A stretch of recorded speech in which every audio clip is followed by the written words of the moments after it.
Good morning everyone. अब हम आज की वीडियो लेसन में जो पढ़ने जा रहे हैं वो टॉपिक है स्टेजेस ऑफ डेवलपमेंट।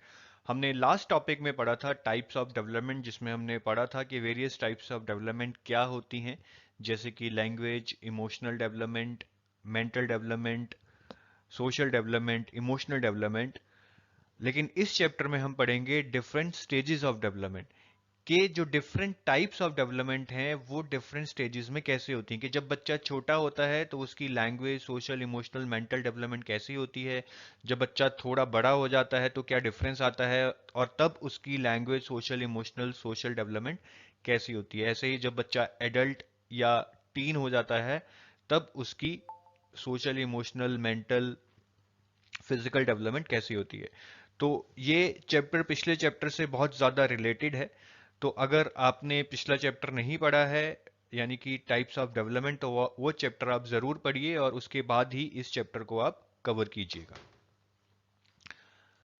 अगर हम पास्ट ईयर पेपर देखें तो पेपर 2 में से इस टॉपिक में से ज़्यादा क्वेश्चन नहीं आए हैं। 2012 के बाद एक भी क्वेश्चन नहीं आया है जो कि स्टेजेस ऑफ डेवलपमेंट पे हो। लेकिन साथ ही साथ ये कहना भी ज़रूरी है कि एक तो सीटेट का पैटर्न थोड़ा सा 2016 से अलग हुआ है, तो आने वाले पेपर में हो सकता है कि इस टॉपिक में से क्वेश्चन आ जाए। पर अगर क्वेश्चन नहीं भी आता है तो जो स्टेजेस ऑफ डेवलपमेंट है वो बहुत एक बेसिक कंसेप्ट है।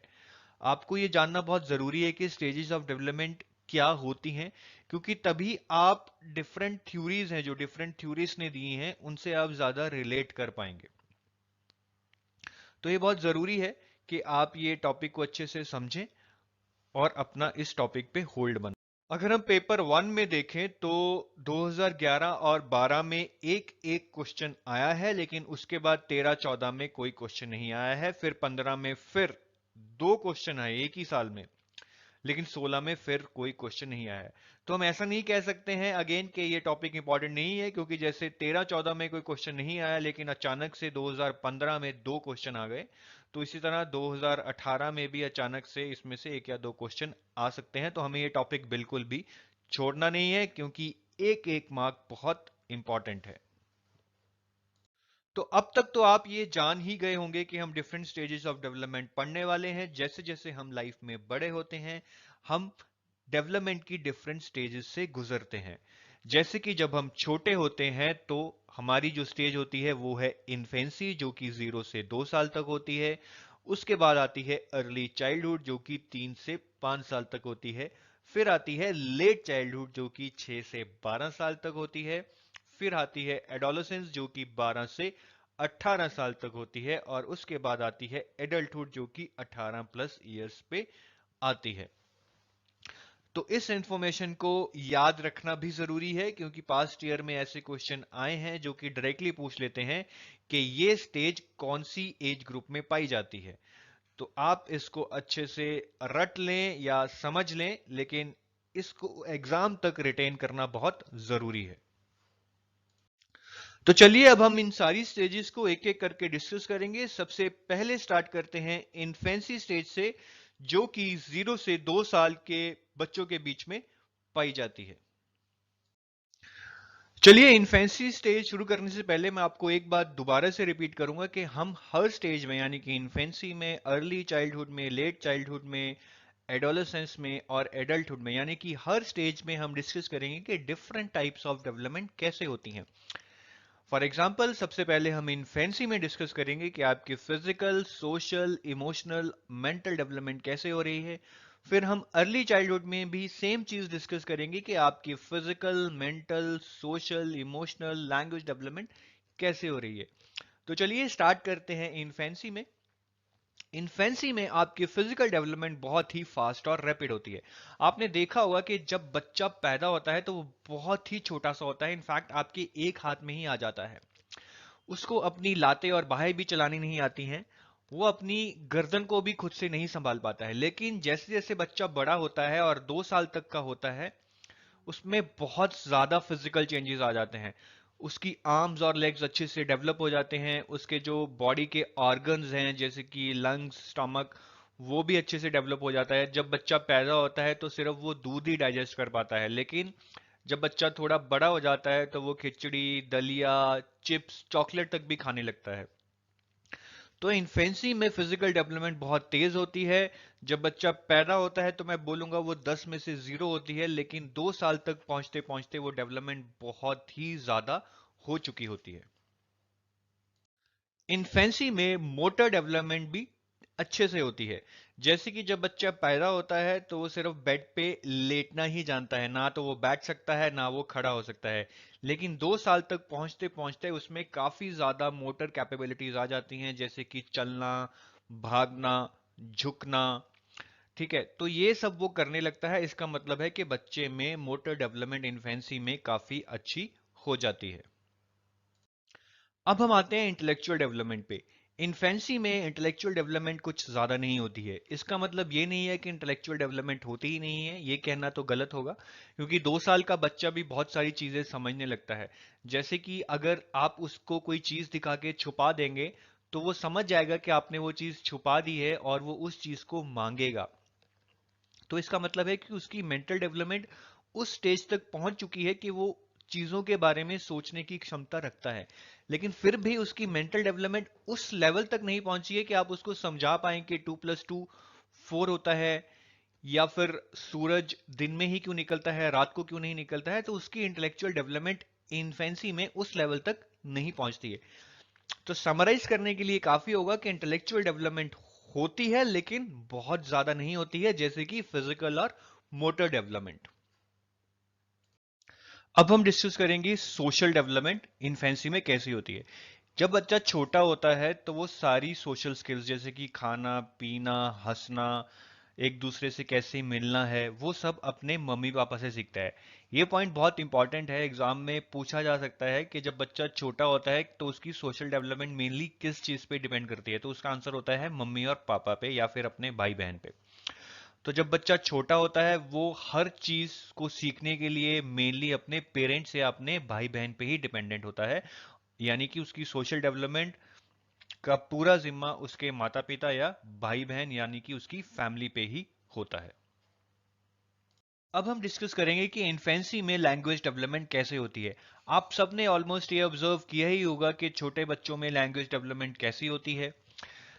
छोटा बच्चा जब जन्म लेता है तब वो सिर्फ रोना ही जानता है। अगर उसको कोई चीज चाहिए या उसको कोई भी परेशानी है तो वो रोकर ही बताता है। लेकिन जैसे जैसे बच्चा बड़ा होता है और 1 साल तक का होता है तो वो कुछ वर्ड्स यानी कि मम्मी पापा बोलने लग जाता है।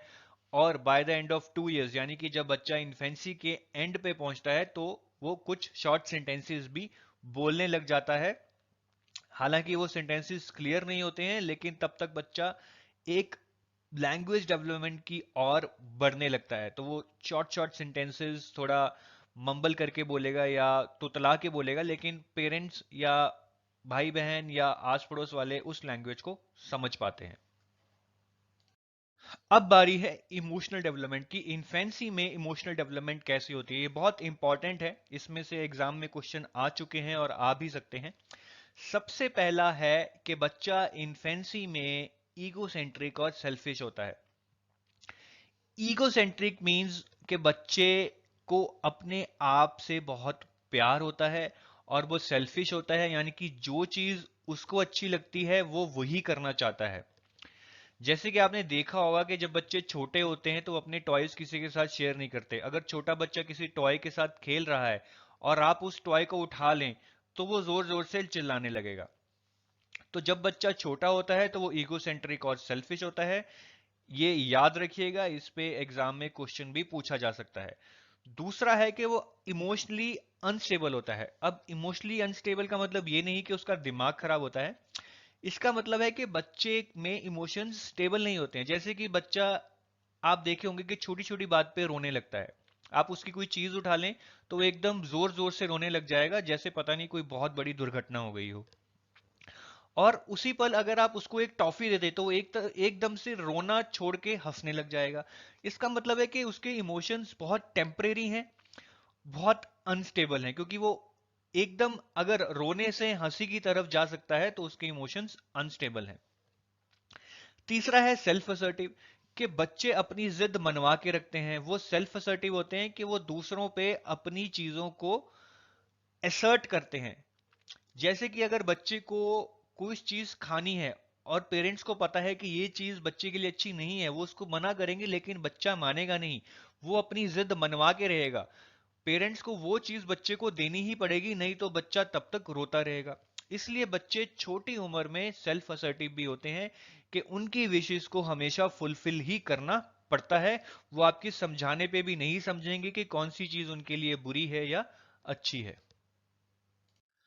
तो ये अभी तक जो हमने पढ़ा ये इन्फेंसी के बारे में था। अब हम पढ़ेंगे अर्ली चाइल्डहुड स्टेज, जो कि 3 साल से 5 साल के बच्चों के बीच में पाई जाती है। हम इस स्टेज में भी different types of development discuss करेंगे कि डिफरेंट टाइप्स ऑफ डेवलपमेंट जैसे कि emotional, social, mental, language, physical development 3 साल से 5 साल के बच्चों के बीच में कैसे होती है। चलिए सबसे पहले शुरू करते हैं फिजिकल डेवलपमेंट, यानी कि अर्ली चाइल्डहुड में फिजिकल डेवलपमेंट कैसी होती है। अब इसमें तो कोई डाउट नहीं है कि फिजिकल डेवलपमेंट 3 से 5 साल के बच्चों के बीच में भी होती है, लेकिन जो पॉइंट हमारे लिए नोट करना बहुत जरूरी है वो ये है कि फिजिकल डेवलपमेंट अर्ली चाइल्डहुड में जाके थोड़ी स्लो हो जाती है। वो उतनी फास्ट पेस से नहीं होती जितनी की इन्फेंसी में होती है। ये जानना बहुत जरूरी है क्योंकि एग्जाम में कई बार क्वेश्चन पूछा जा सकता है कि फिजिकल डेवलपमेंट सबसे ज्यादा फास्ट किस स्टेज में होती है, तो उसका आंसर होगा इन्फेंसी। अब हम डिस्कस करेंगे मोटर डेवलपमेंट।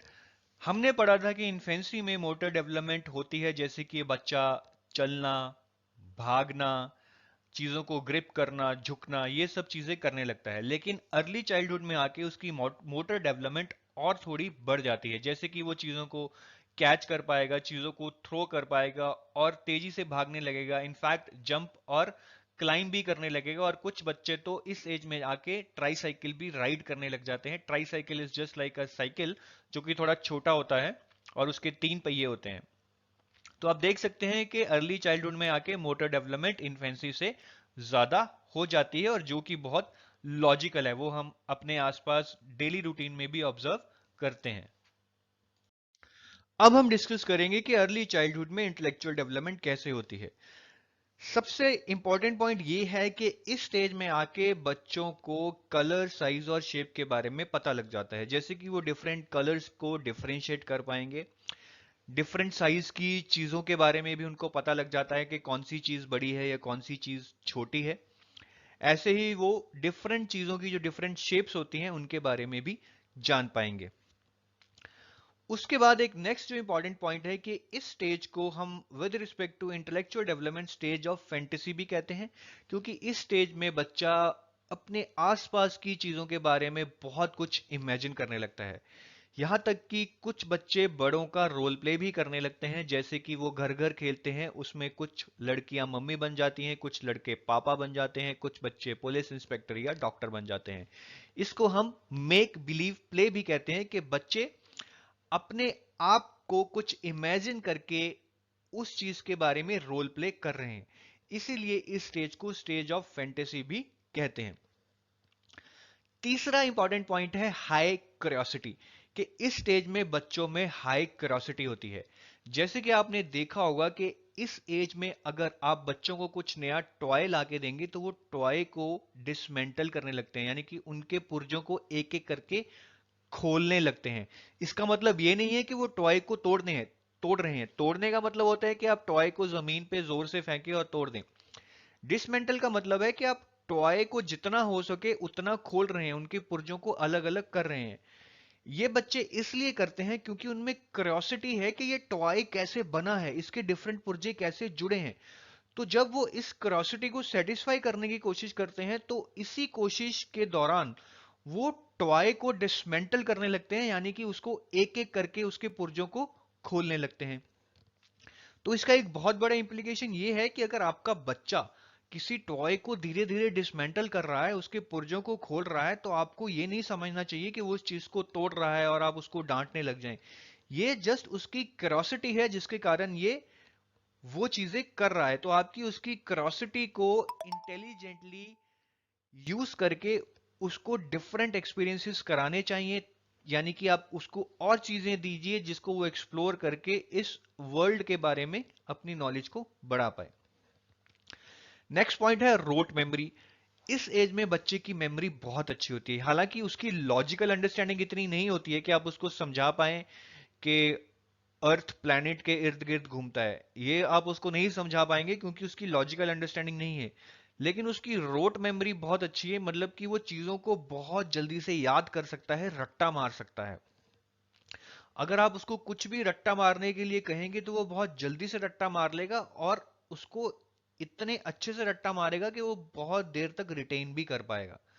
तो हालांकि इसका बहुत ज्यादा यूज नहीं है, और हमें ये नहीं करना चाहिए कि हम बच्चे की रट्टा लगाने की कैपेसिटी को बढ़ाएं, लेकिन ये एक कैरेक्टरिस्टिक है जो इस एज में पाया जाता है। अब इस एज में बच्चे क्रिएटिव भी होते हैं। आपने देखा होगा कि इस एज के बच्चे डिफरेंट चीजों को इकट्ठा करने लग जाते हैं, जैसे कि कुछ कार्टून कैरेक्टर्स के स्टिकर्स या डिफरेंट टाइप्स ऑफ स्टैम्प्स। तो वो उनकी क्रिएटिविटी होती है जो उन्हें ये करने पे मजबूर करती है या मोटिवेट करती है। तो पेरेंट्स को चाहिए कि बच्चों की क्रिएटिविटी को भी एक्सप्लोर करें, उनको अपॉर्चुनिटीज दें कि वे अपनी क्रिएटिविटी को और बढ़ाएं। पेरेंट्स को नहीं चाहिए कि वो बच्चों को अपनी क्रिएटिविटी बढ़ाने के लिए रोकें, क्योंकि रोकने से क्रिएटिविटी बिल्कुल ही निल हो जाएगी और बच्चे प्रॉपर से डेवलप नहीं कर पाएंगे। अब नेक्स्ट इंपॉर्टेंट पॉइंट है टाइम कंसेप्ट नॉट डेवलप्ड। इस एज में बच्चों में टाइम कंसेप्ट नहीं होता है, उनको ये कंसेप्ट नहीं पता है कि ये येस्टरडे है, आज टुडे है और कल टुमारो होगा। तो बच्चों को ये चीज बिल्कुल भी नहीं समझ आती है इस स्टेज में। तो हमें उनको कुछ भी बताते समय ये ध्यान रखना चाहिए कि बच्चों में टाइम कंसेप्ट नहीं है। तो ये थे पॉइंट्स इंटेलेक्चुअल डेवलपमेंट के। हमने आपको ये अच्छे से समझाए और इनकी इंप्लीकेशंस भी बताई कि जैसे हाई क्यूरोसिटी मतलब बच्चे टॉयज को डिसमेंटल करते हैं, और हमें उनको ये करने पे झड़कना नहीं चाहिए बल्कि प्रोत्साहन देना चाहिए। तो आपको ये पॉइंट्स अच्छे से याद रखने हैं, एग्जाम में इन पॉइंट्स पे क्वेश्चन पूछा जा सकता है। अब हम डिस्कस करेंगे कि अर्ली चाइल्डहुड में सोशल डेवलपमेंट कैसी होती है। सबसे पहला है कि इन्फेंसी में सोशल डेवलपमेंट टोटली पेरेंट्स पे ही या फैमिली मेंबर्स पे ही डिपेंड करती है, लेकिन अर्ली चाइल्डहुड में आके बच्चा कुछ फ्रेंड्स भी बना लेता है। हम ये तो नहीं कह सकते कि बच्चा पूरा सोशली एक्टिव हो जाता है, लेकिन हाँ वो कुछ फ्रेंड्स बना लेता है, बट वो अभी भी अनसोशल ही रहता है। दूसरा पॉइंट ये है कि वो एक्सप्लोर इंडिपेंडेंटली करना शुरू कर देता है, कि वो चीजों को अपने आप से एक्सप्लोर करना शुरू कर देता है। उसको कुछ हद तक अपनी फ्रीडम पसंद आने लग जाती है। जैसे कि अगर आप बच्चे को ग्राउंड में छोड़ दें तो आपसे दूर भाग जाएगा और पेड़ पौधों के साथ खेलने लगेगा या मिट्टी के साथ खेलने लगेगा। तो उसमें एक क्यूरियोसिटी तो आ ही जाती है, इसीलिए वो चीजों को अपने आप से एक्सप्लोर करना पसंद करता है। बट ओवरऑल अभी भी बच्चा अपने पेरेंट्स पे या फैमिली पे ही डिपेंडेंट रहता है, क्योंकि अभी भी वो छोटा है।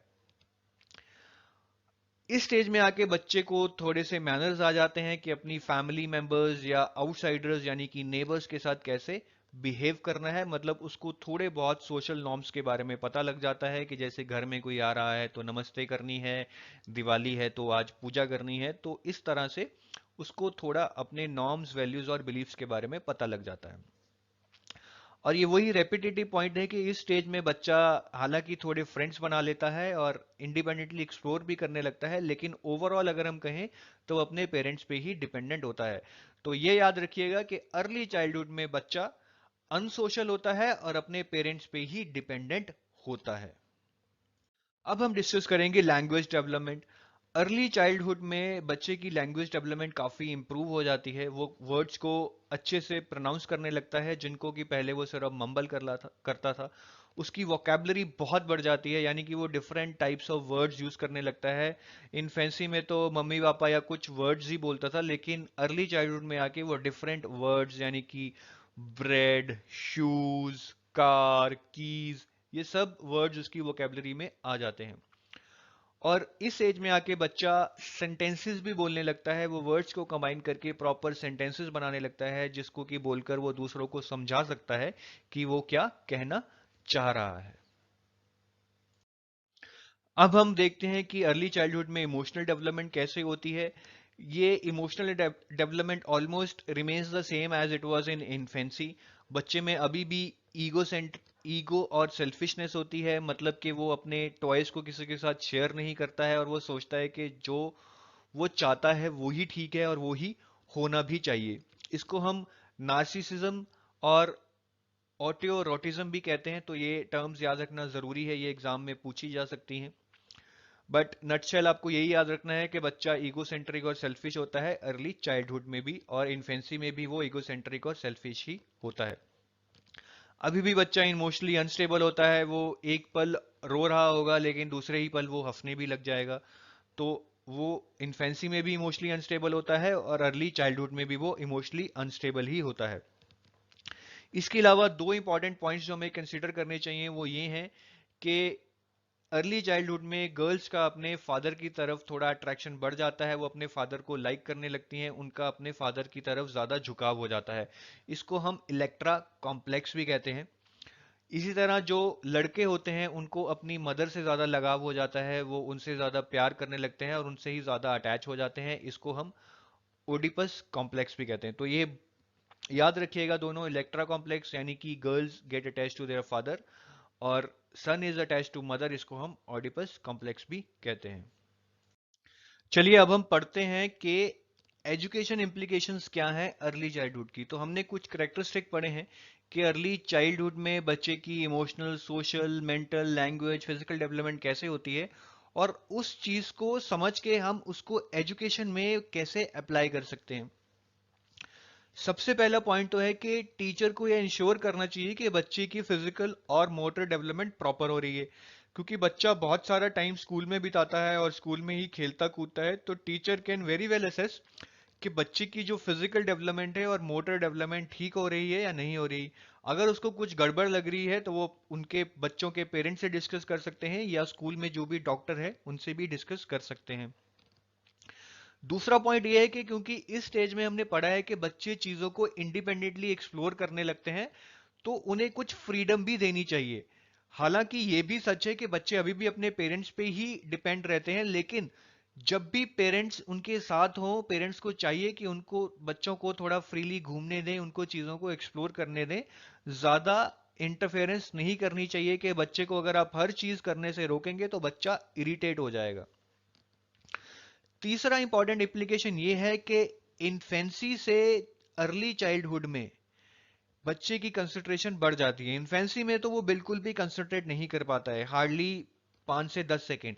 लेकिन अर्ली चाइल्डहुड में जाके उसकी कंसंट्रेशन थोड़ी सी बढ़ जाती है, बच्चा लॉन्गर पीरियड्स के लिए कंसंट्रेट कर सकता है। तो टीचर को चाहिए कि वो बच्चे को जब पढ़ाए हो तो सिस्टमेटिक मैनर में पढ़ाएं, क्योंकि बच्चा कंसंट्रेट कर पा रहा है, और अगर वो उसको लॉजिकल मैनर में समझाएंगे तो बच्चा अपनी कंसंट्रेशन से वो चीज अच्छे से समझ पाएगा।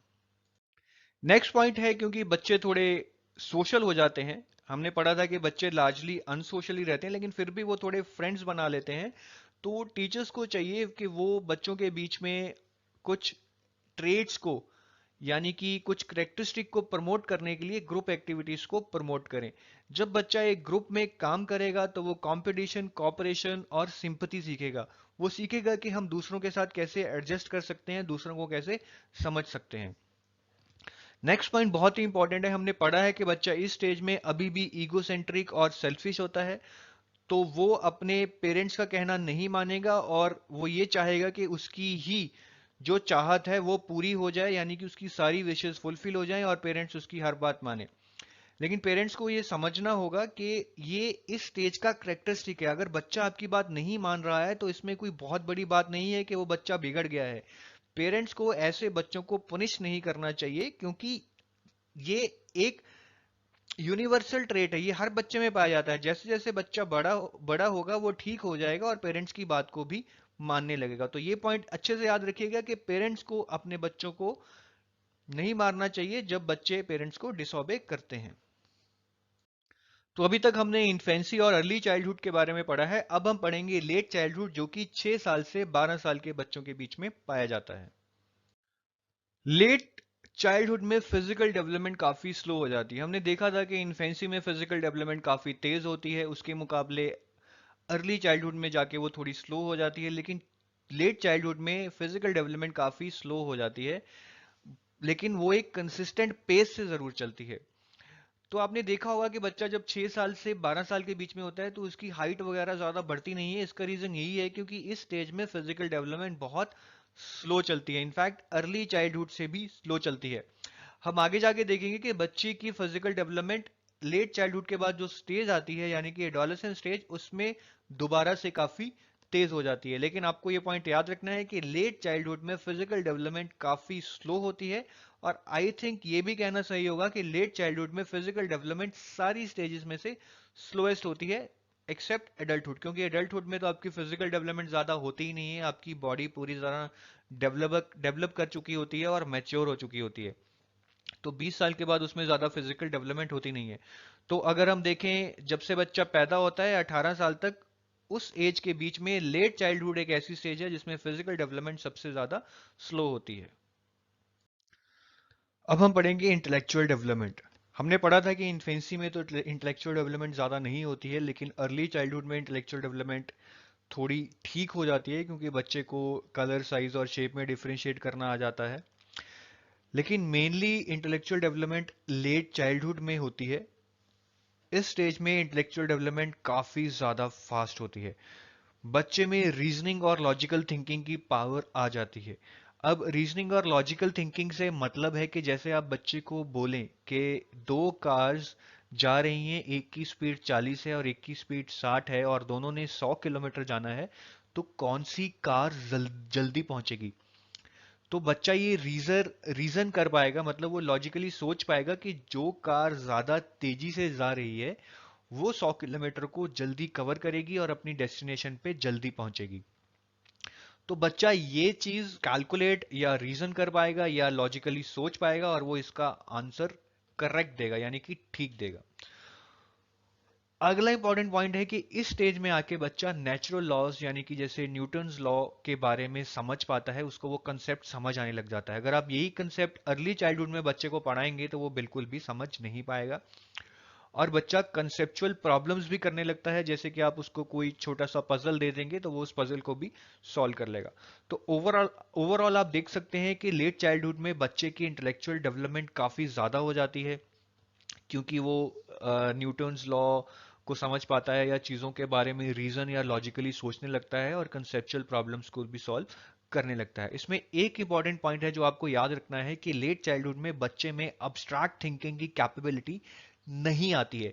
अब्स्ट्रैक्ट थिंकिंग से मतलब है कि ऐसी चीज़ों के बारे में सोचना जो हमारे सामने नहीं है। अगर आप बच्चों को समझाना चाहेंगे कि हमारे सोलर सिस्टम में 9 प्लैनेट्स हैं और अर्थ, या अर्थ सन के इर्द गिर्द घूमता है, या प्लैनेट्स अर्थ के इर्द गिर्द घूमते हैं, तो बच्चा इस चीज को नहीं समझ पाएगा, क्योंकि उसमें अब्स्ट्रैक्ट थिंकिंग की कैपेबिलिटी नहीं है। अब हम डिस्कस करेंगे सोशल डेवलपमेंट के बारे में। लेट चाइल्डहुड में बच्चा यानी कि 6 से 12 साल के बीच में बच्चा सोशली काफी एक्टिव हो जाता है। अर्ली चाइल्डहुड में भी तो वो कुछ फ्रेंड्स ही बनाता है, लेकिन लेट चाइल्डहुड में आके वो सोशली बहुत एक्टिव हो जाता है, अपने फ्रेंड्स के साथ काफी इन्वॉल्व होता है, उनके साथ काफी कुछ सीखता है, खेलता है और अलग अलग चीजें करता है। इस स्टेज में बच्चे गैंग्स भी बनाते हैं, कि ग्रुप्स बना लेते हैं कि ये मेरा ग्रुप है, ये तेरा ग्रुप है। तो ये इस चीज स्टेज का करेक्टरिस्टिक है। अगर एग्जाम में पूछा जाता है कि बच्चे गैंग्स किस स्टेज में बनाते हैं, तो उसका आंसर होगा लेट चाइल्डहुड। और एक इम्पॉर्टेंट पॉइंट है जो हमें याद रखना है कि लेट चाइल्डहुड में बच्चों में कोई ईगो नहीं रहती। अभी तक हमने पढ़ा था कि इन्फेंसी और अर्ली चाइल्डहुड में बच्चे ईगो सेंट्रिक और सेल्फिश होते हैं, लेकिन लेट चाइल्डहुड में वो ईगो नहीं रखते हैं, उनमें ईगो नहीं होती है। ये आपको बहुत अच्छे से याद रखना है। जैसे कि वो अपनी चीजों को अपने फ्रेंड्स के साथ शेयर करने लग जाते हैं, इसका मतलब उनमें ईगो नहीं है और ना ही वो सेल्फिश है। अब हम डिस्कस करेंगे इमोशनल डेवलपमेंट। हमने पढ़ा था कि इन्फेंसी और अर्ली चाइल्डहुड में बच्चा ईगोसेंट्रिक और सेल्फिश होता है और इमोशनली अनस्टेबल होता है। लेकिन लेट चाइल्डहुड में आके बच्चा अनसेल्फिश हो जाता है, वो सेल्फिश नहीं रहता है, यानी कि वो अपनी चीजों को अपने दोस्तों के साथ शेयर करने लगता है, जैसे कि इस एज के बच्चे अपने टॉयज को अपने फ्रेंड्स के साथ शेयर करने लगते हैं। दूसरा इंपॉर्टेंट पॉइंट है कि बच्चे लेट चाइल्डहुड में आके इमोशनली स्टेबल हो जाते हैं। अब कभी भी लेट चाइल्डहुड में जो बच्चा है उसको नहीं देखेंगे कि वो एकदम हंसते हंसते रोने लग जाए या रोते रोते हंसने लग जाए, क्योंकि इमोशंस उनकी स्टेबल हो जाते हैं और वो अपने इमोशंस को कंट्रोल करना सीख जाते हैं। जैसे कि अगर वो सड़क पे चलते चलते गिर जाएं तो वो एकदम से रोएंगे नहीं, क्योंकि उनको पता है कि अगर वो रोएंगे तो एक तरह से उनको एम्बेरसमेंट होगी, उनकी बेइज्जती होगी।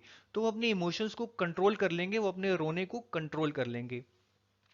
फिर बारी आती है कि इस स्टेज में आके बच्चे सेंटिमेंट्स बनाने लगते हैं जो कि मॉरल और रिलीजियस होते हैं, कि उनको भगवान में विश्वास बनने लगता है कि अगर वो मंदिर जाएंगे तो उनके एग्जाम में अच्छे नंबर आएंगे, या फिर अगर वो कुछ अच्छी चीज करेंगे तो भगवान उन्हें अच्छा फल देगा, अगर वो बुरी चीज करेंगे तो भगवान उन्हें बुरा फल देगा। तो ये सेंटिमेंट्स लेट चाइल्डहुड में बच्चों में आ जाते हैं। फिर बच्चों में इंडिपेंडेंस आ जाती है। इन्फेंसी और अर्ली चाइल्डहुड में बच्चा जो काम अपने आप भी कर सकता है उसके लिए भी वो अपने पेरेंट्स की हेल्प लेनी चाहेगा, लेकिन लेट चाइल्डहुड में आके बच्चा इंडिपेंडेंट हो जाता है, बहुत सारी चीजें अपने आप करने लगता है। जैसे कि अपने शू के लेस बांधने लगेगा, अपने कपड़े पहनने लगेगा, अपने दोस्तों के साथ खेलने के लिए बाहर जाने लगेगा। तो बच्चा बहुत ज़्यादा इंडिपेंडेंट हो जाता है। फिर आता है रियलिस्टिक। हमने पढ़ा था कि इन्फेंसी और चाइल्डहुड में बच्चे में एक फैंटेसी होती है, वो चीज़ों को बहुत ज़्यादा इमेजिन करता है, जैसे कि वो अपने माँ बाप के करेक्टर में घुस के रोल प्ले करने लगेगा। कुछ बच्चे मम्मियाँ बन जाएंगी, कुछ बच्चे पापा बन जाएंगे, कुछ पुलिस इंस्पेक्टर, कुछ डॉक्टर। लेकिन इस स्टेज में आके बच्चा उस स्टेज ऑफ फैंटेसी से बाहर आ जाता है, वो रियलिस्टिक हो जाता है।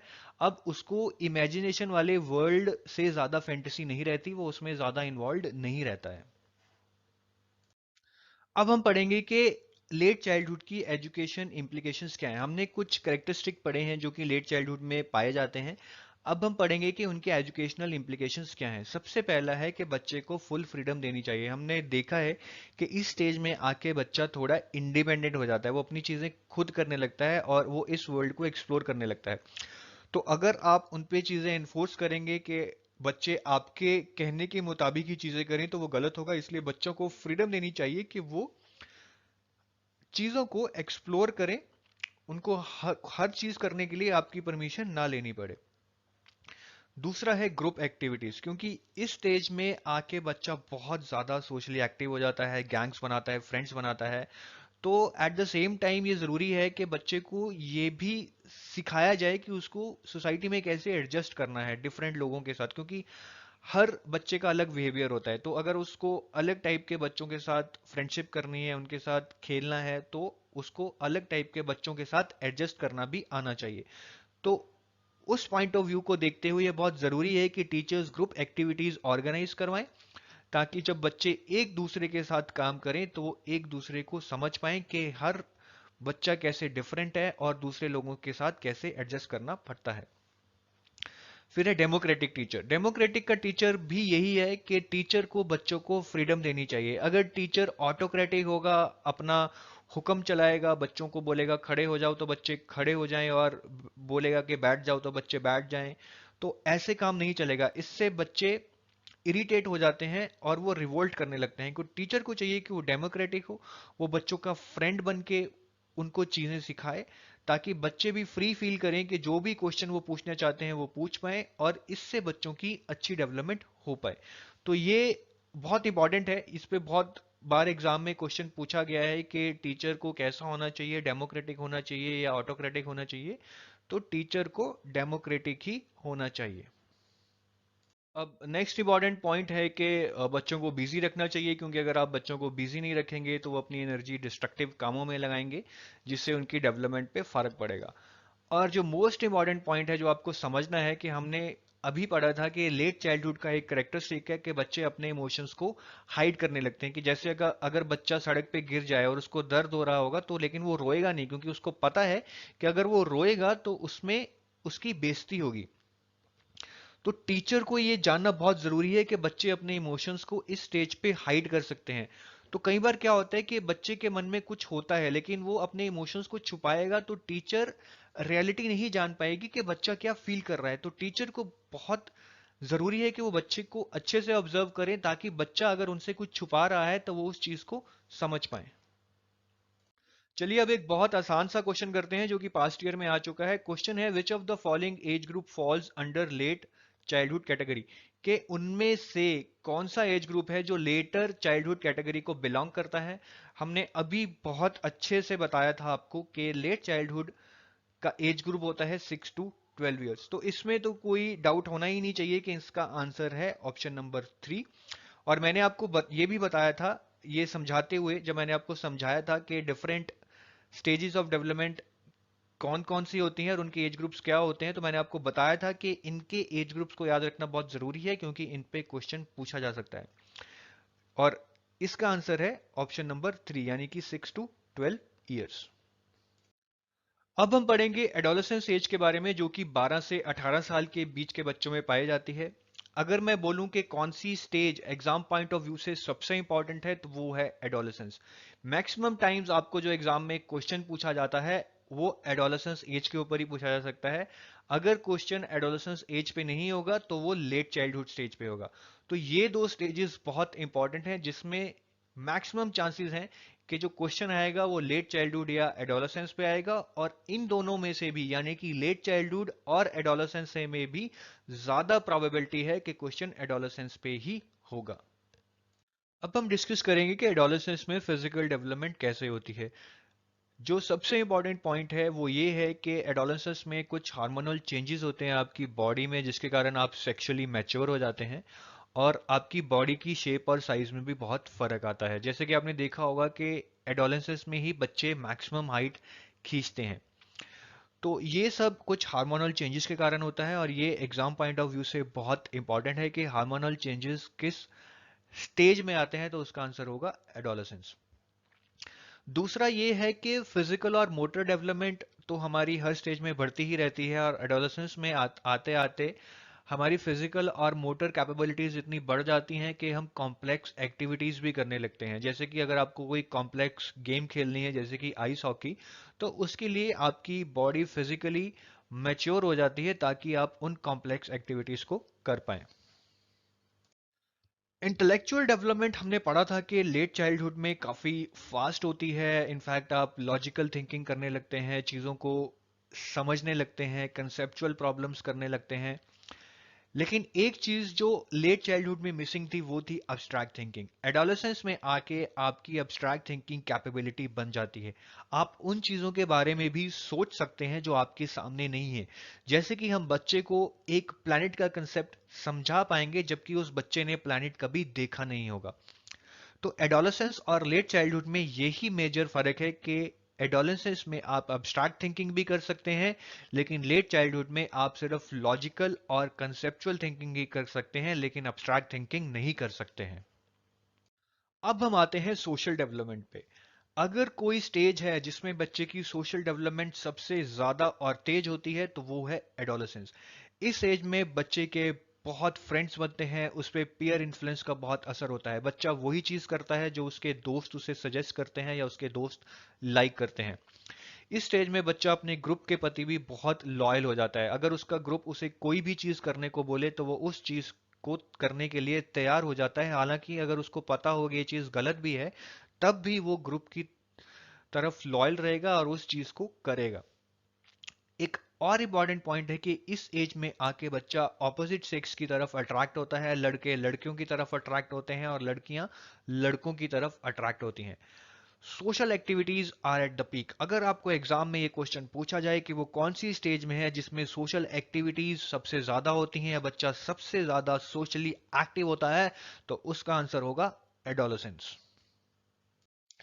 अब हम डिस्कस करेंगे इमोशनल डेवलपमेंट। इमोशनल डेवलपमेंट और एडोलेसेंस का बहुत क्लोज रिलेशनशिप है हमारी लाइफ में, यानी कि एडोलेसेंस की लाइफ में कुछ ऐसे करेक्टरिस्टिक्स आते हैं इमोशनल डेवलपमेंट से रिलेटेड जो कि बहुत इंपॉर्टेंट है एग्जाम पॉइंट ऑफ व्यू से। और अगर इस चैप्टर में से क्वेश्चन पूछा जाएगा तो वो 99% एडोलेसेंस और इमोशनल डेवलपमेंट से रिलेटेड ही होगा। तो चलिए इन करेक्टरिस्टिक्स को एक एक करके डिस्कस करते हैं। सबसे पहला है high emotions and stage of stress and storm. Adolescence में आके बच्चों के इमोशंस बहुत हाई होते हैं और इसी कारण इस स्टेज को स्ट्रेस एंड स्टॉर्म की स्टेज भी कहा जाता है। या अब ये स्ट्रेस बच्चों की लाइफ में क्यों आता है? सबसे पहला रीजन है रोमांस लाइफ। बच्चे एक दूसरे सेक्स की तरफ अट्रैक्ट हो जाते हैं, लेकिन अगर उस लड़की या लड़के से रिस्पांस ना मिले तो वो स्ट्रेस में आ जाते हैं। उनको लगता है कि उन्हें कोई लाइक नहीं करता या उनकी लाइफ की कोई वैल्यू ही नहीं है। दूसरा इंपॉर्टेंट पॉइंट है सोशल प्रेशर। सोशल प्रेशर इतना होता है कि माँ बाप उनको कहते हैं कि उनको लाइफ में ये बनना है, इसके लिए उनको ये पढ़ना पड़ेगा, अगर वो कुछ नहीं बनेंगे तो वो लाइफ में पीछे रह जाएंगे। और उनके जो यार दोस्त या नेबरहुड में रहते हैं या फिर रिलेटिव्स रहते हैं, वो भी उन बच्चों से बहुत एक्सपेक्टेशन रखते हैं। अगर किसी के बच्चे के सेवन्थ एट्थ में अच्छे मार्क्स आ रहे हैं तो पूरे फैमिली को लगता है कि बच्चा आगे जाके बहुत बड़ा इंजीनियर या डॉक्टर बनेगा। इससे एक सोशल प्रेशर क्रिएट होता है जिससे बच्चे के दिमाग में स्ट्रेस आ जाता है। दूसरा इंपॉर्टेंट पॉइंट है एंग्जाइटी एंड कंसर्न। बच्चे इस स्टेज में बहुत ज़्यादा एंशियस रहते हैं क्योंकि वो फेलियर को लेके बहुत ज़्यादा ऑब्सेस हो जाते हैं। वो फेलियर से डरने लगते हैं क्योंकि सारा दिन उनकी टीचर्स, उनके पेरेंट्स, उनके रिलेटिव्स उनको यही बोलते रहते हैं कि अगर वो कुछ पढ़ जाएंगे तो कुछ बन जाएंगे, अगर कुछ बन गए तो लाइफ अच्छी रहेगी, नहीं तो लाइफ बर्बाद हो जाएगी, वो लाइफ में कुछ अचीव नहीं कर पाएंगे। तो इस कारण उनको लगता है कि ये फेज बहुत इंपॉर्टेंट है, अगर वो कुछ कर पाए तो उनकी लाइफ बन जाएगी, और अगर वो कुछ ना कर पाए तो वो लाइफ में एक फेलियर ही रह जाएंगे और कुछ नहीं कर पाएंगे। और इसी के कारण वो बहुत ज्यादा एंशियस रहने रहने लगते हैं। तीसरा है स्टेज ऑफ अनरियलिज्म और डे ड्रीमिंग। इस स्टेज में आके जो एडोलसेंट्स होते हैं वो बहुत ज्यादा अनरियलिस्टिक चीजों में बिलीव करने लगते हैं। जैसे कि वो बिलीव करने लगते हैं कि वो भी शाहरुख खान की तरह हीरो बन सकते हैं या भी सचिन तेंदुलकर की तरह बहुत अच्छे क्रिकेटर बनने लगते हैं। वो थोड़ा रियलिज्म से दूर भागने लगते हैं कि मेहनत करके ही एक आदमी सक्सेसफुल हो सकता है। उनको शॉर्टकट्स में ज्यादा विश्वास आने लगता है और यही कारण है कि कुछ एडोलेसेंट्स भटक जाते हैं और गंदे कामों में लग जाते हैं। तो ये बहुत इंपॉर्टेंट है कि माँ बाप और टीचर्स उनको सही दिशा दिखाएं और एक हार्ड वर्क और स्मार्ट वर्क की डेफिनेशन बताएं कि ये क्यों ज़रूरी है और ये करने से क्या फ़ायदे होते हैं। फिर है कंफ्यूज्ड अबाउट आइडेंटिटी। एडोलेसेंट्स अपनी आइडेंटिटी को लेके बहुत कंफ्यूज्ड होते हैं। इस कंफ्यूजन का एक मेन कारण उनके माता पिता या टीचर्स भी होते हैं। कुछ चीज़ों में उनके माता पिता उन्हें बोलते हैं कि वो तो बड़े हो गए हैं, और कुछ चीज़ों में वही माता पिता बोलते हैं कि वो अभी बच्चे हैं। जैसे कि अगर एक एडोलेसेंट अपने माता पिता से जाके बोले कि वो अपने फ्रेंड्स के साथ अकेला घूमने जाना चाहता है, तो उनके पेरेंट्स बोलेंगे ए बच्चे, अभी तो तुम बच्चे हो, तुम अकेले अपने दोस्तों के साथ कैसे बाहर जा सकते हो।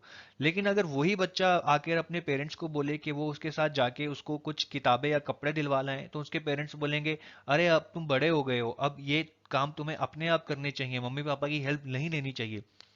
तो जब उनके माता पिता उनको कुछ इंस्टेंसेस में बड़ा मानते हैं और कुछ इंस्टेंसेस में बच्चा मानते हैं, तो एडोलेसेंट्स कंफ्यूज हो जाते हैं कि वो आखिर में बच्चे हैं या बड़े हैं। फिर आता है डिजायर ऑफ इंडिपेंडेंस। इस स्टेज में आके इंडिपेंडेंस को लेके एडोलेसेंट्स बहुत ऑब्सेसिव हो जाते हैं। उनको अपने पेरेंट्स या टीचर्स की कोई भी इंटरफेरेंस अच्छी नहीं लगती है। उनको लगता है कि वो जो भी कर रहे हैं वो सही है, और जो भी वो करना चाहते हैं वो भी सही है। तो इस कारण पेरेंट्स को बहुत ज़रूरी होता है ये समझना कि वो बच्चों पे ज़्यादा कंट्रोल ना करें, क्योंकि इससे बच्चे इरिटेट हो जाएंगे और कुछ गलत स्टेप भी उठा सकते हैं। लेकिन साथ ही साथ ये भी सोचना बहुत ज़रूरी है कि अगर बच्चों को बहुत ज़्यादा इंडिपेंडेंस दे जाएगी तो वो गलत रास्ते पे भी जा सकते हैं। तो एक बैलेंस मेंटेन करना बहुत ज़रूरी है कि बच्चों को इंडिपेंडेंस भी दें, साथ साथ उनको मॉनिटर भी करें कि वो कुछ बहुत गलत चीज़ तो नहीं कर रहे हैं। फिर आती है हीरो वर्शिप की। इस एज में हीरो वर्शिप बहुत कॉमन है।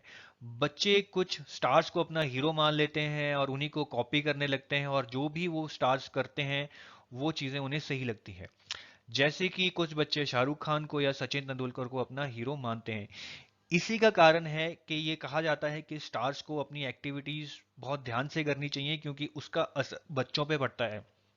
जैसे कि शाहरुख खान ने एक बार कहा था कि उन्होंने सिगरेट पीनी इसलिए छोड़ दी है क्योंकि कुछ बच्चे उनको वर्शिप करते हैं, और जब वो सिगरेट पीते हैं तो वो बच्चे भी सिगरेट पीने लगते हैं। तो ये पॉइंट भी समझना बहुत ज़रूरी है क्योंकि कहीं ना कहीं बच्चे की डेवलपमेंट पे हीरो वर्शिप भी असर डालती है। तो ये सारे पॉइंट जो हमने डिस्कस किए हैं ये एग्जाम पॉइंट ऑफ व्यू से बहुत इंपॉर्टेंट है। और जैसे कि मैंने आपको बोला कि अगर एग्जाम में क्वेश्चन आएगा तो वो एडोलेसेंस और इमोशनल डेवलपमेंट से रिलेटेड ही होगा। 99% चांसेस यही हैं। तो आप इस स्लाइड को अच्छे से समझिए। अगर आपको थोड़ा सा भी डाउट है तो इस स्लाइड को आप दोबारा से प्ले कीजिए और दोबारा से सुनिए। अब हमने पिछली स्लाइड में जो भी पॉइंट्स पढ़े कि बच्चा एडोलेसेंस में आके बहुत ज़्यादा एंशियस रहता है, बहुत ज़्यादा स्ट्रेस में रहता है, या अपनी आइडेंटिटी को लेके कंफ्यूज रहता है, इसको अगर मैं समराइज करूं तो बच्चा इमोशनली डिस्टर्ब रहता है, उसके इमोशंस में बहुत ज़्यादा उतार चढ़ाव आता है और इसी कारण वो इमोशनली डिस्टर्ब रहता है। तो ये पॉइंट बहुत इंपॉर्टेंट है और एग्जाम में क्वेश्चन भी पूछा जा सकता है कि बच्चा इमोशनली डिस्टर्ब या इमोशनली उसकी जिंदगी में जो उतार चढ़ाव आते हैं वो कौन सी स्टेज में सबसे ज्यादा होते हैं, उसका आंसर होगा एडोलेसेंस। आइए हम अब एक क्वेश्चन करते हैं जो कि पास्ट ईयर में आ चुका है। क्वेश्चन ये है, which of the following is most appropriate in relation to adolescence, के इनमें से कौन सी स्टेटमेंट एडोलेसेंस से बहुत ज्यादा रिलेट करती है। पहली ऑप्शन है increase in the incidence of emotional upheavals, मतलब कि इमोशनल डिस्टरबेंस या इमोशनली बच्चा बहुत ज्यादा एक्टिव हो जाता है इस स्टेज में, जो कि हमने पढ़ा है सही है। तो इसका आंसर हो सकता है ऑप्शन वन, लेकिन हम बाकी ऑप्शंस को भी एक बार देख लेते हैं। Care free nature towards studies, ये तो हमने नहीं पढ़ा कि एडोलेसेंस में आके बच्चे पढ़ते नहीं हैं। Thinking starts reflecting in concrete actions, ऐसा भी हमने नहीं कुछ पढ़ा है कि जो भी एडोलेसेंस सोचते हैं वो उन पे एक्शन लेते हैं, क्योंकि हमने तो इसके विपरीत पढ़ा है कि बच्चे बहुत ज्यादा डे ड्रीमिंग और अनरियलिस्टिक चीजों के बारे में सोचते हैं कि वो भी शाहरुख खान या सचिन तेंदुलकर बन सकते हैं, और उसके लिए वो कुछ एक्शन तो नहीं करते हैं। तो ऑप्शन थ्री भी गलत है। Abrupt increase in intelligence quotient, ऐसा भी कुछ नहीं है, क्योंकि लेट चाइल्डहुड में भी बच्चे की इंटेलेक्चुअल कैपेबिलिटी बहुत बढ़ जाती है, तो एडोलेसेंस में आके कुछ ऐसा अब्रप्ट इंक्रीज तो नहीं होता है इंटेलिजेंस में। तो जो मोस्ट अप्रोप्रिएट ऑप्शन सही है वो है increase in incidence of emotional upheavals, के बच्चा इमोशनली बहुत एक्टिव हो जाता है, बहुत ज्यादा एंशियस या स्ट्रेस में रहने लगता है। तो इसका आंसर होगा ऑप्शन नंबर वन। अब हम एडल्ट्स के बारे में डिस्कस करेंगे जो एज ग्रुप 18 प्लस होता है। बहुत कम प्रोबेबिलिटी है कि एग्जाम में जो क्वेश्चन पूछा जाएगा वो एडल्ट्स पे पूछा जाएगा, तो हम इसको बहुत ब्रीफली कवर करेंगे। सबसे पहले डिस्कस करते हैं फिजिकल एबिलिटीज को। फिजिकल एबिलिटीज पीक पे होती हैं जब बंदा 20 का होता है, उसके बाद फिजिकल एबिलिटीज घटती रहती हैं।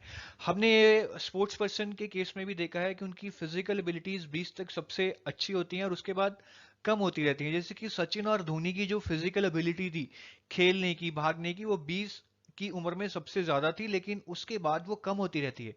लेकिन वो अपनी बॉडी को ऐसे अडेप्ट करना सीख जाते हैं कि वो 35-36 साल तक भी खेल पाते हैं। उसके बाद बारी आती है कॉग्निटिव एबिलिटीज की। कॉग्निटिव एबिलिटीज फिजिकल एबिलिटीज की तरह कम नहीं होती हैं, वो स्टडी ही रहती हैं आपके एडल्टहुड में भी। लेकिन हाँ, जैसे जैसे आप एक्सपीरियंस गेन करते हैं उससे आपकी कॉग्निटिव एबिलिटीज थोड़ी थोड़ी बढ़ती जरूर रहती हैं, लेकिन फिर भी हम यही कहेंगे कि दे ऑलमोस्ट रिमेन कांस्टेंट। फिर आती है कि आपकी सोशल और इमोशनल डेवलपमेंट कैसी होती है। जनरली पीपल, यानी कि लोग वो सोशली और इमोशनली अपनी लाइफ को बैलेंस करना चाहते हैं और इसीलिए वो वर्क लाइफ बैलेंस को देखते हैं, ताकि उनकी जो सोशल लाइफ है और एक इमोशनल डेवलपमेंट है या इमोशनल लाइफ है वो एक बैलेंस में रहे। अगर उनको बहुत ज़्यादा काम हो जाएगा तो वो बाहर सोशली लोगों से नहीं मिल पाएंगे और अपना इमोशनल बैलेंस भी खो देंगे, क्योंकि वो काम से फ्रस्ट्रेट हो जाएंगे। तो ये बहुत जरूरी है कि एडल्टहुड में लोग वर्क लाइफ बैलेंस रखें ताकि उनकी सोशल और इमोशनल डेवलपमेंट सही ट्रैक पे रहे। अब हम डेवलपमेंट टास्क के बारे में जानेंगे। रॉबर्ट हेवेगर्स ने डेवलपमेंट टास्क की डेफिनेशन दी थी। उनके मुताबिक डेवलपमेंट टास्क वो टास्क हैं जो हमें लाइफ की एक पर्टिकुलर स्टेज में कर लेने चाहिए। अगर हम उन टास्क को लाइफ की एक पर्टिकुलर स्टेज में कर लेंगे तो हमें खुशी मिलेगी, और जो टास्क हमें लाइफ की नेक्स्ट स्टेज में करने हैं उनको करने में भी हमें सहायता मिलेगी। जैसे कि अगर बच्चा इन्फेंसी स्टेज में है तो उसको सिंपल टास्क जैसे कि क्रॉलिंग, स्टैंडिंग, वॉकिंग को अच्छे से अचीव कर लेने चाहिए, मतलब उसको ये सब करना आ जाना चाहिए। ऐसे ही जब बच्चा इन्फेंसी से अर्ली चाइल्डहुड में जाता है तो उसको टास्क जैसे कि वॉकिंग, जंपिंग और स्पीकिंग कर लेनी चाहिए, मतलब इसमें उसको महारत हासिल हो जानी चाहिए। फिर बच्चा जब अर्ली चाइल्डहुड से लेट चाइल्डहुड में जाता है तो उसको लॉजिकल थिंकिंग की एबिलिटी डेवलप हो जानी चाहिए और एडोलेसेंस में जाके एब्स्ट्रैक्ट थिंकिंग की एबिलिटी डेवलप हो जानी चाहिए। जो हमने डेवलपमेंट टास्क यहाँ पे मेंशन किए हैं ये बहुत ब्रीफली किए हैं। इसके अलावा भी बहुत सारे डेवलपमेंट टास्क हैं जो बच्चे को इन रिस्पेक्टिव स्टेजेस में कर लेनी चाहिए, पर उनको यहाँ पूरी डेप्थ में डिस्कस करने का कोई फायदा नहीं है, क्योंकि वो कॉमन अंडरस्टैंडिंग पे बेस है और इनके बारे में आप डिटेल में नोट्स में भी पढ़ सकते हैं। चलिए अब हम कुछ इंपॉर्टेंट पॉइंट्स को समराइज कर लेते हैं जो अभी तक हमने पढ़ा है और जो एग्जाम पॉइंट ऑफ व्यू से इंपॉर्टेंट है। सबसे पहले है फिजिकल डेवलपमेंट। फिजिकल डेवलपमेंट हमने पढ़ा है कि इन्फेंसी में काफी फास्ट होती है, लेकिन अर्ली चाइल्डहुड में जाके रिलेटिवली स्लो हो जाती है। लेकिन लेट चाइल्डहुड में जाके वो और भी स्लो और स्टेडी हो जाती है। और फिजिकल डेवलपमेंट से रिलेटेड कुछ हार्मोनल चेंजेस आते हैं एडोलेसेंस में जाके, जिसके कारण सेक्सुअल मैच्योरिटी आ जाती है और बॉडी की शेप एंड साइज चेंज हो जाती है। उसके बाद आते हैं हम इमोशनली स्टेबल। बच्चा इन्फेंसी और अर्ली चाइल्डहुड में इमोशनली अनस्टेबल होता है। जैसे कि हमने पढ़ा था कि बच्चा एकदम रोते रोते हंसने लगता है और हंसते हंसते रोने लगता है, लेकिन लेट चाइल्डहुड में जाके बच्चा इमोशनली स्टेबल हो जाता है, वो अपने इमोशंस को कंट्रोल करना सीख जाता है। ऐसे ही बच्चा लेट चाइल्डहुड में आके अनसेल्फिश हो जाता है। इन्फेंसी और अर्ली चाइल्डहुड में बच्चा सेल्फिश रहता है, जैसे कि वो अपने टॉयज किसी के साथ शेयर नहीं करता है और वो सोचता है कि जो वो चाहता है, जो उसकी विशेस हैं, वो सारी फुलफिल हों। लेकिन लेट चाइल्डहुड में जाके बच्चा अनसेल्फिश हो जाता है, वो अपनी चीजों को अपने दोस्तों के साथ भी शेयर करने लगता है। फिर एक और इंपॉर्टेंट पॉइंट है कि लेट चाइल्डहुड में जाके बच्चा गैंग्स बना लेता है। इन्फेंसी और अर्ली चाइल्डहुड में बच्चा ज्यादा सोशली एक्टिव नहीं होता है। अर्ली चाइल्डहुड में बच्चा थोड़े बहुत फ्रेंड्स बना लेता है, लेकिन लार्जली वो अनसोशल ही रहता है। लेकिन जब बच्चा लेट चाइल्डहुड में जाता है तो वो अपने गैंग्स यानी कि ग्रुप्स बना लेता है और उसके बहुत सारे दोस्त भी बन जाते हैं और वो सोशली एक्टिव हो जाता है। लेकिन एक पॉइंट नोट करना बहुत जरूरी है कि बच्चा, अगर हम पूछें सबसे ज्यादा सोशली एक्टिव कब कब होता है, तो उसका आंसर होगा एडोलेसेंस। मतलब कि वो एडोलेसेंस में लेट चाइल्डहुड से भी ज्यादा एक्टिव हो जाता है, क्योंकि एडोलेसेंस में जाके उसकी दुनिया उसके दोस्तों के इर्द गिर्द ही घूमती है। जो चीज उसके दोस्त करते हैं वही चीज वो भी करता है। अब लॉजिकल थिंकिंग बच्चे की कब डेवलप होती है? लॉजिकल थिंकिंग बच्चे की लेट चाइल्डहुड में जाके डेवलप होती है। इन्फेंसी या अर्ली चाइल्डहुड में बच्चे की लॉजिकल थिंकिंग नहीं होती है, वो चीजों को रीजन नहीं कर पाएगा और ना ही कंसेप्चुअल प्रॉब्लम्स को सॉल्व कर पाएगा। अब हम डिस्कस करेंगे कि एडोलेसेंस में सोशल एक्टिविटी सबसे ज्यादा मैक्सिमम होती है। हमने पिछली स्लाइड में भी यही डिस्कस किया था कि हालांकि लेट चाइल्डहुड में बच्चा गैंग्स बना लेता है, फ्रेंड्स बना लेता है, सोशली एक्टिव हो जाता है, लेकिन उसके कंपैरिजन में एडोलेसेंस में वो ज्यादा सोशली एक्टिव होता है। तो मैक्सिमम सोशल एक्टिविटी आपकी एडोलेसेंस में होती है। इसके अलावा एडोलेसेंस में बच्चा इमोशनली डिस्टर्ब रहने लगता है, क्योंकि वो एंशियस रहने लग जाता है, उसमें कुछ स्ट्रेस आ जाते हैं, फेलियर का डर लगने लग जाता है, वो दूसरे सेक्स की तरफ अट्रैक्ट हो जाता है और उसको लगता है कि अगर सेम रिस्पॉन्स नहीं आएगा तो वो स्ट्रेस में चला जाता है। तो अगर आपसे पूछा जाए कि बच्चे की इमोशनल लाइफ में उतार चढ़ाव या इमोशनल डिस्टरबेंस कब आती है, तो वो एडोलेसेंस में आती है। इसके अलावा बच्चा एडोलेसेंस में हीरो वर्शिप करता है, जैसे कि कुछ बच्चे सचिन तेंदुलकर या शाहरुख खान को हीरो मानते हैं और जो चीजें वो करते हैं वो उन्हीं को रेप्लिकेट करने की कोशिश करते हैं। फिर आता है कि एडोलेसेंस में बच्चे में एब्स्ट्रैक्ट थिंकिंग की कैपेबिलिटी बन जाती है। लेट चाइल्डहुड में उसमें सिर्फ लॉजिकल थिंकिंग की कैपेबिलिटी होती है, लेकिन एडोलेसेंस में आके उसमें एब्स्ट्रैक्ट थिंकिंग की भी कैपेबिलिटी आ जाती है। मतलब वो चीजें जिसको उसने कभी देखा नहीं है, वो उनके बारे में भी सोच पाता है।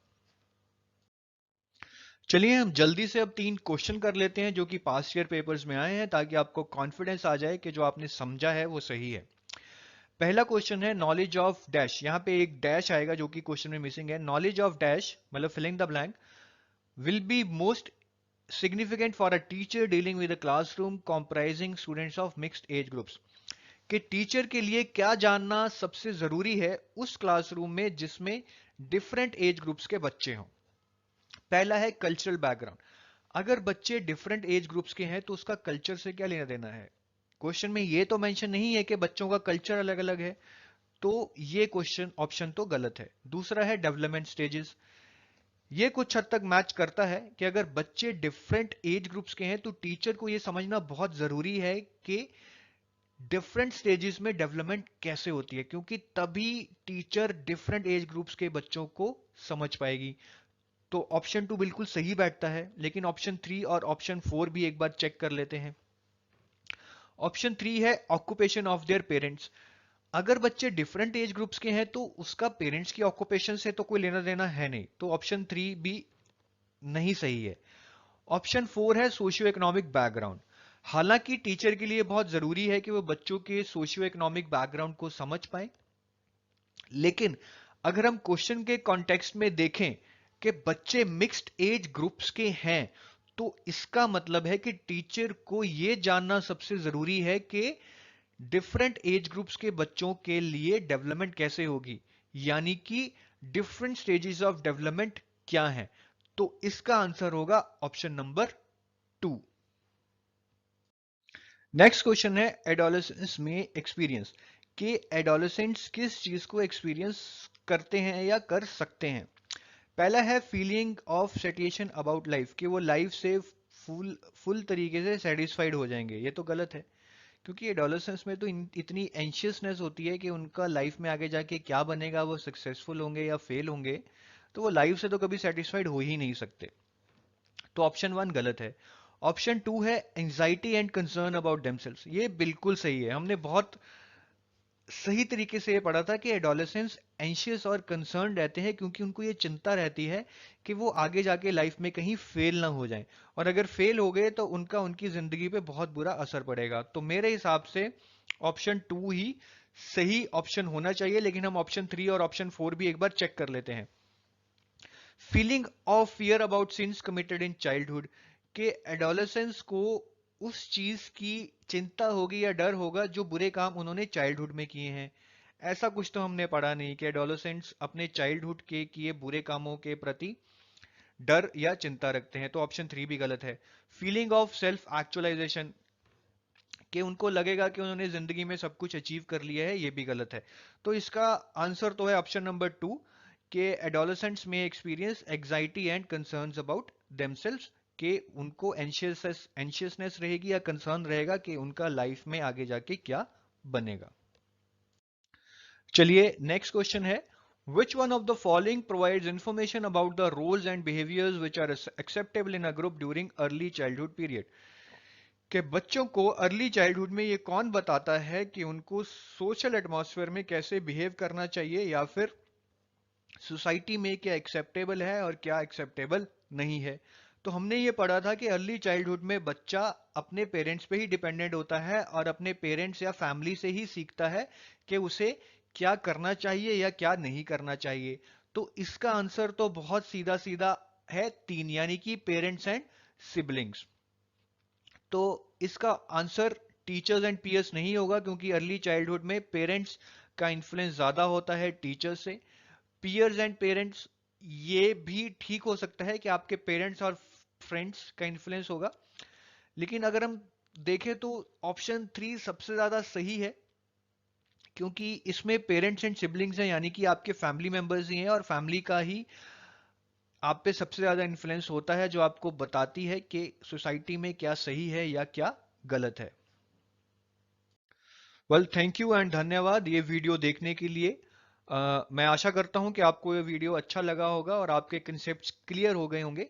इसके बाद आप नोट्स पढ़ना ना भूलिएगा, और उसके बाद क्वेश्चंस को भी जरूर अटेम्प्ट कीजिएगा, ताकि आपको और ज्यादा कंसेप्चुअल क्लैरिटी हो जाए इस टॉपिक पर।